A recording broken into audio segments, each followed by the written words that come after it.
사람은 하나님을 믿으면 하나님의 경륜, 하나님의 섭리, 하나님의 뜻 가운데서 서서히 사람이 변해갑니다.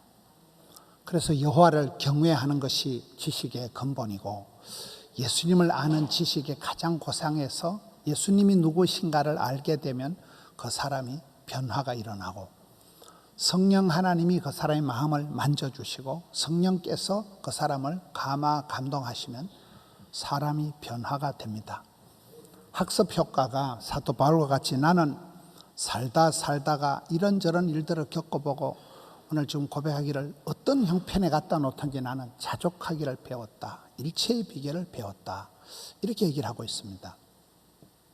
여기서 바울이 일체의 비결을 배웠다, 나는 자족하기를 배웠다는 것은 도가 통해 가지고 이제 만사가 형통하다는 얘기가 아니고, 나는 어려운 일을 당해도 괜찮고 핍박을 받아도 괜찮고 고난을 받아도 그까이 거 충분히 감당할 수 있는 그런 이제 내가 역량이, 그릇이가 달라졌다는 그런 얘기입니다. 이게 모든 것을 할 수 있다, 일체의 비결을 배웠다는 것은 고생이 끝나고 좋은 일들이 있으리라는 얘기가 아니에요. 고난이 닥쳐와도, 내가 감옥에 갇혀 있어도, 내가 복음 때문에 어려움을 당해도 그런 게 나에겐 아무 문제가 안 된다는 그런 이제 바울이 학습 효과를 얻어서 좋은 면으로 발전이 되어 있는 모습입니다. 마태복음 25장에는 마태 효과가 있습니다. 무릇 있는 자들은 받아서 더 풍족하게 되고 없는 것들은 왜 없을까요? 없을 수밖에 없는 이유가 있고, 없는 것들은 세월이 지나가면 있는 것마저도 빼앗겨 버리는 빈익빈 부익부 현상이 심화된다는 거예요. 어떤 사람은 세월이 지나가면 점점 더 이게 흥하는 사람이 있고, 어떤 사람은 점점 더 쇠하는 사람이 있다는 거예요. 여러분, 사람이 살아가면서 어떤 경험들을 합니다. 사람을 만나고 일들을 거치면서 상처가 되고 트라우마가 되고 한이 맺히고, 그것이 열등감, 수치감, 패배감이 되어서 굉장히 사람을 찌질하게 만드는 사람이 있습니다.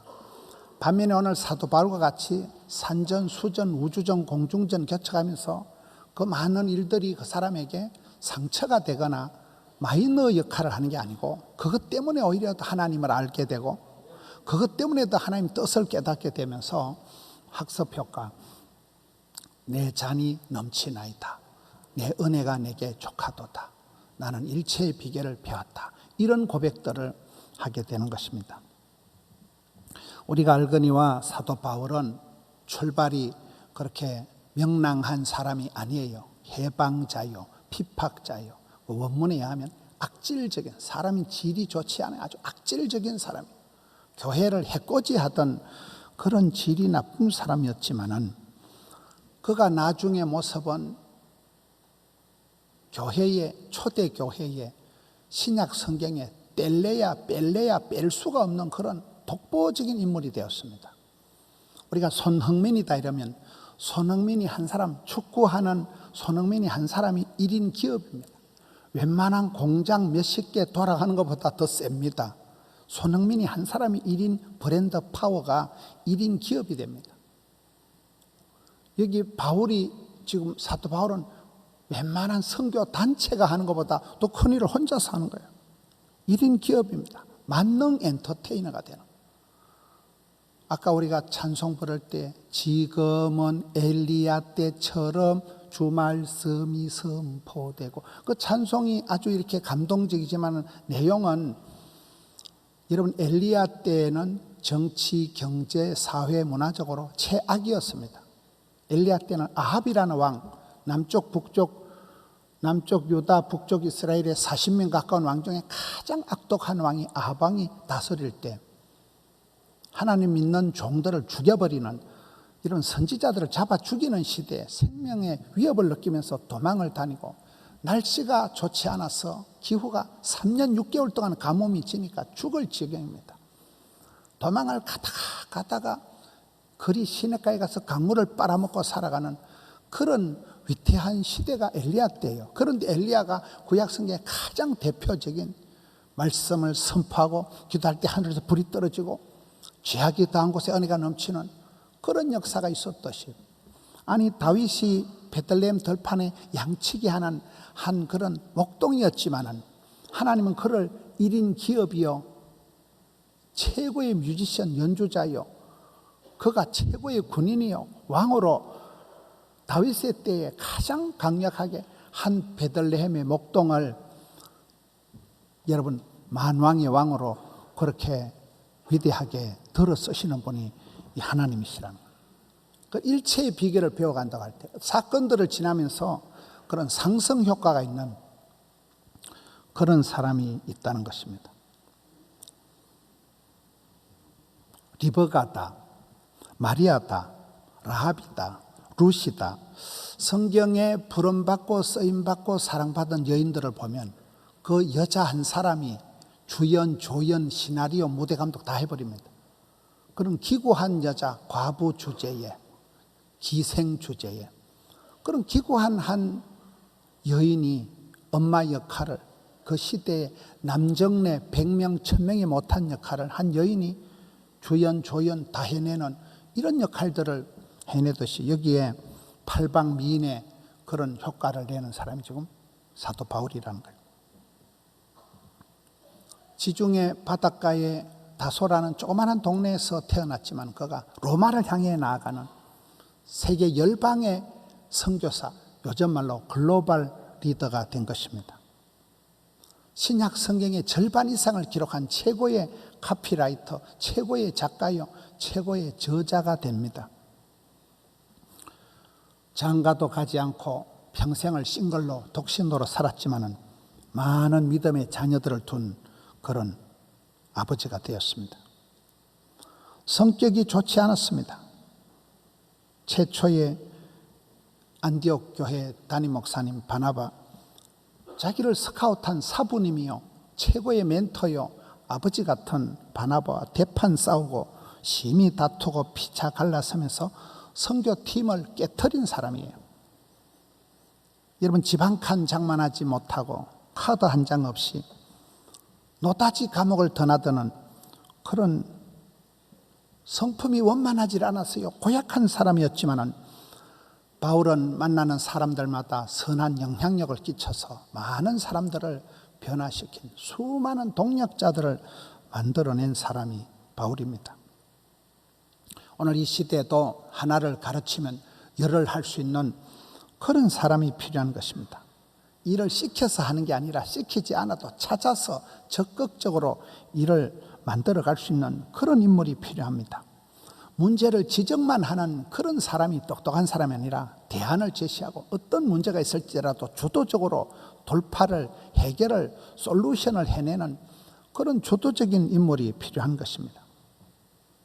대화 가능한 사람, 소통 능력이 있는 사람, 공감 능력이 뛰어난 사람, 그야말로 융합적, 통합적인 그런 사람이 이 바울과 같은 그런 배워서 학습 효과를 갖춘 사람이 필요한 것입니다. 바울은 교회를 해코지하던 사람이었지만 초대교회를 가장 일으키고 세운 돕는 사람이 되었습니다. 그는 촉진제요, 접착제요, 지남철이요, 방화범이요. 바울이 가는 곳마다, 바울을 만나는 사람마다 변화의 주인공이 됩니다. 브리스길라 아굴라 부부는 천막을 같이 만드는 동업자 같은 일을 하는, 세계 선교를 감당하는 동력자, 평생을 같이 살아가는, 바늘과 실처럼 같이 걸어가는 동행자가 되었습니다. 바울이 그런 다소라는 조그만한 데서 태어났지만은 그의 꿈은 로마도 볼 거다, 로마도 보아야 하리라는 원대한 계획을 가지고 있었습니다. 여러분, 모든 길은 로마로 통하는데 로마를 공략하고자 하는, 로마까지 갈 거다라는 그 일념 때문에 별꼴을 다 당하면서도 바울이 로마를 향해서 진군을 해서 그야말로 모든 길은 로마로 통하니까 로마에서 이 도시 전도, 도시 목회를 하면서 오늘 기독교가 세계화가 되는데 결정적인 역할을 바울이 한 것입니다. 우리 교회가 아프리카 우간다에 교회를 50개 이상 짓고 그 유니온 비전, 선교를 하는데 그 선교 단체가 잘하는 것 중에 하나가 거기 현지에는 김진현 선교사님이 아프리카 우간다 수도 캄팔라를 공략하는 거예요. 그분의 선교 전략이 보니까 중국에 있을 때도 북경대학, 베이징대학에서 있고 항상 핵심을 본론을 파고 들어가는 거예요. 뭐 변죽을 울리지 않습니다. 변방을 때리지 않습니다. 수도 캄팔라를 공략해서 들어가서 서울대학교 앞에서 바로 거기서 공략을 해서 그것이 오늘 우간다 전역을 커버할 수 있는 핵심 전략이 된 것입니다. 바울이 그랬습니다. 내 로마도 볼 거다라는 이 원대한 계획이 수도 로마, 모든 길은 로마로 통하는 시대에 로마를 공략하고자 하는 그 뜻이 있었기 때문에 중간에 많은 어려움이 있어도 도무지 포기하지 않는 그러한 사람이 된 것입니다. 다니엘을 보면 나라가 망하고 성전이 불타고 포로된 시대에 다니엘이 감옥에 갇힐 때가 할아버지 때입니다. 호호 할아버지 때 감옥에 갇혔지만은 그 다니엘의 그림을 보면 다니엘이 자기를 향해 달려드는 사자를 바라보지 않아요. 눈을 들어 창가로 비치는 햇살을 바라봅니다. 평생을 그는 어두운 세력을 흑암의 권세를 상대한 것이 아니고 빛이신 주님을 바라봤기 때문에 그 고약한 시대에 다니엘이 선명한 뜻을 정하고 멋지게 살아간 것입니다. 요셉이 그랬습니다. 요셉이 자기를 팔아먹은 형님들을 향해서 분노의 이빨을 갈았다면 총리가 되기 전에 심장마비가 걸려도 걸렸을 것입니다. 분노하지 않고 하나님은 뜻이 있다. 하나님은 계획이 있을 거다. 하나님은 반드시 나를 향한 어릴 때 꾼 꿈을 꾸면서 해와 달과 11별이 자기에게 절하는 그 꿈을 꾸다가 꿈꾼 대로 형님들이 와서 절하는 그런 7년 뒤에 기근이 회복되는 은혜를 체험한 사람이 요셉입니다. 생생한 꿈을 꿨던 요셉, 선명한 뜻을 정했던 다니엘, 그리고 로마도 보아야 하리라는 그런 사도 바울의 원대한 비전이 계획이 있었기 때문에 사도 바울은 결코 포기하지 않는 그 믿음의 길을 선교의 여정을 감당했던 것입니다. 저는 이번에 미국에 가서 제가 몇 분들을 만난 중에 제가 한 교회에 갔는데 그 교회는 장로님이 한 분 계시고 권사님이 전체 권사님이 5분 계시더라고요. 구역이 4개더라고요. 근데 구역이 4개인데 한 구역이 돌아가면서 토요일 날 새벽 기도가 많이 나오더라고요. 토요일 날 쉬는 날 새벽 기도가 제일 많이 나오고 토요일 날 전 교인이 새벽 기도를 마치고는 같이 밥을 먹고는 또 주일을 준비하는 거예요. 성전 청소하고 이런 걸 쫙 토요일 날 합니다. 그 토요일 날 밥을 한 구역에서 합니다. 또 주일 날 전 교인들 식사를 또 한 구역에서 합니다. 이런 구역이 4개라니까요. 4개 구역이 일주일에 2번씩 밥을 하면 2주에 1번씩 밥을 해야 되는데도 얼마나 그 식구들이 따뜻하고 5명의 권사님들이 온 교회 살림을 다 살아내더라고요. 한 분의 장로님이 그야말로 주도적으로 교회 일을 하고 큰 감동을 받았습니다. 우리는 구역이 800개인데 만약에 우리 구역이 그렇게 2주에 한 번씩 밥하러 가면 기절할 권사님들이 얼마나 많겠습니까? 한 집사님은 연세가 90이 되신 분이에요. 그 90이 되신 분이 제 방송을 늘 보고 하루를 저를 이렇게 가이드 하시는데 이 권사님은 미국 가서 농사를 30년을 지었더라고요. 미국에 큰 농사를 30년을 하고 하나님께 복을 받아서 저택을 장만하고 집에 4채를 4가정을 전세를 들여서 월세를 받고 이제 살아가는, 집이 얼마나 넓은지 집의 마당에 선교 물품들을 산더미처럼 쌓아놨어요. 거기도 노숙자가 10만 명이 넘는다 하더라고요. 노숙자 선교, 빈민 선교, 이런 선교하는 물품들을 산더미같이 마당에 쌓아놓고 수많은 목사님들이 와서 그 물건들을 가지고 가고 하는 그 집안이 그냥 선교의 정류소 같은 그런 역할을 하시더라고요. 연세가 90인데도 직접 운전을 다 하고 얼마나 젊게 살아가는지 몰라요. 그 집사님이 하는 말이, 목사님, 이렇게 주의 일을 열심히 하고 때를 어떤지 못하든지 복음 전하는 일에 살아가야 되는데 자기가 보기에도 많은 사람들은 모여서 밥 먹으러 댕기고 남 험담하고 교회 분란이나 일으키고 허송세월하는 잡것들이 많다는 거예요. 제 얘기가 아니고 그 집사님 얘기예요. 제가 아멘 아멘 했어요. 우리가 짧은 세상을 살아가면서 할 일 많은 이 세상에서 어떻게 살아가야 되냐. 사도 바울은 틈만 나면 사람 만나고, 사람 만나면 복음 전하고, 복음 전하면 교회 세우고, 로마까지 가기까지 막 목에 칼이 들어와도 내 로마도 볼 거다, 내 로마 가기까지는 안 죽어, 못 죽어, 덜 죽어, 그런 삶을 살았다. 그러나 오늘 이 시대에 많은 사람들이 허접한 일에, 아무것도 아닌 일에 목숨 걸고 뭉쳐서 밥이나 먹으러 다니고 남 험담이나 하고 교회 분란이나 일으키고, 그런 쓰잘데없는 허접한 삶을 살아가지 말라는 거예요. 사도 바울은 장가도 가지 않았지만은, 가정을 이루지 못했지만은, 독신도로 살았지만은 믿음의 아들 디모데가 있었고, 감옥에서 낳은 아들 오네시모가 있었고, 그리스도의 형상을 이루기까지 해산의 수고를 아끼지 않았다. 남자가 산통을 알고 사람을 만날 때마다 그 사람이 예수님을 닮도록 계속해서 그 사람을 향해서 피와 눈물을 흘려가면서 해산의 수고를 그리스도의 형상 이루기까지 감당했던 사람이 바울입니다. 바울의 옥중 서신, 오늘 본문 빌립보서의 키워드는 기쁨입니다. 여러분, 그렇게 감옥에 갇힌 주제에, 집도 절도 없는 주제에 바울이 징징거리며 살아가지 않았다는 거예요. 오늘 많은 사람들이 일상에 젖어서, 많은 사람들이 자기 나름대로의 스트레스에 빠져가지고 구원의 감격을 까먹어버리고, 그렇게 나도 모르게 우울증 환자 같아, 나도 모르게 징징거리며 살아가기 쉬운데, 바울은 감옥에 갇혀 있어도 나와 같이 기뻐해라, 항상 기뻐해라, 다시 말하노니 기뻐해라. 기쁨, 기가 뿜어져 나오는 삶을 살아가. 눈에는 총기가, 얼굴에는 화색이, 화기가, 몸에는 생기가, 마음에는 용기가, 손에는 온기가, 총기가, 기쁨이 샘솟듯하는 그런 삶을 살아간 것입니다. 선교사님들을 보면, 선교사, 선지자들을 보면, 주의 종들을 보면 그 사람을 대표할 수 있는 단어가 있습니다. 이사야 선지자는 거룩, 호세아 선지자는 하나님의 사랑, 아모스 선지자는 공의, 정의. 그 선지자가 강조하던 원 메시지가 있는데, 바울의 메시지는 뭘까요? 자유예요, 자유. 사방으로 오게 쌓여도 새털처럼 자유롭게 살아간 사람이 바로, 누가 막으리요, 누가 끊으리요, 도무지 그 인생에 태클을 걸 수 없는 새털처럼 홀가분하게 자유롭게 열방을 휘젓고 다닌 사람이 바울입니다.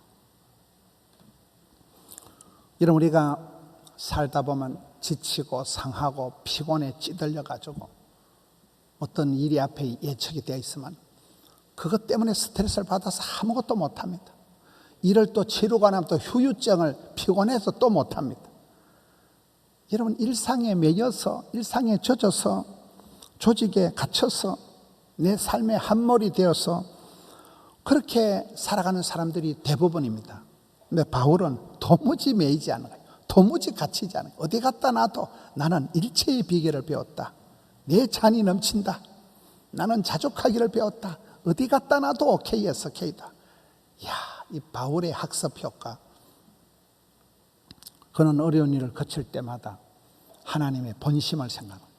하나님은 뜻이겠어. 나를 로마까지 데려가서 세계 선교를 이루어야 되실 분이기 때문에 하나님 나를 붙드실 것이다. 무슨 꼴을 당해도 이 정도는 커버한다. 감당치 못할 시험이 없고, 무슨 일이 있어도 이것은 전화위복이 될 것이지, 이것 때문에 내가 꺾어지거나 내가 무너질 리가 없다는 거예요. 철저한 학습 효과를 가지고 나는 배웠다. 하나님의 뜻을 깨닫고 일체의 비결을 배워서. 여러분, 고린도전서 13장을 한번 보세요. 결혼도 안 한 사람이, 장가도 안 가본 사람이 사랑은 오래 참고, 어떻게 알았을까? 사랑은 거시기하며 이혼은 한 10번은 해야 알 수 있는 것을 사도 바울은 장가도 안 가면서 사랑의 도사가 되어 있는 것입니다. 저는 사도 바울을 보면서 혼자 살아도 사랑할 수 있구나, 혼자 살아도 행복한 가정생활을 할 수가 있구나, 그걸 깨달았습니다. 요즘 시대가 혼밥, 혼자 밥 먹는 혼영, 혼자 영화 보는 혼녀가 있더라고요. 혼녀가 뭘까요? 혼자 여행 싸돌아 다니는 걸 혼녀라 하더라고요. 이런 바울은 혼자 살았어요. 그래도 고린도전서 보면 어떻게 이런 사랑의 진국을, 고백을, 노래를 할 수 있을까요? 혼자 살아도 행복할 수 있다는 거예요. 혼자 살아도 사랑할 수 있다는 거예요. 극한의 핍박 속에서도 그는 영에 속한 사람이에요. 이제 나는 심령의 매임을 받아 성령의 이끌림을 받아 예루살렘으로 가는데 그곳에서 무슨 꼴을 당하든지 간에 까짓거 상관없다. 이러나 저러나 상관없다.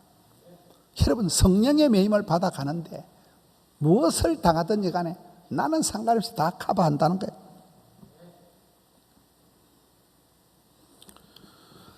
어떤 물건으로 얘기한다면 사도 바울은 소금덩어리입니다.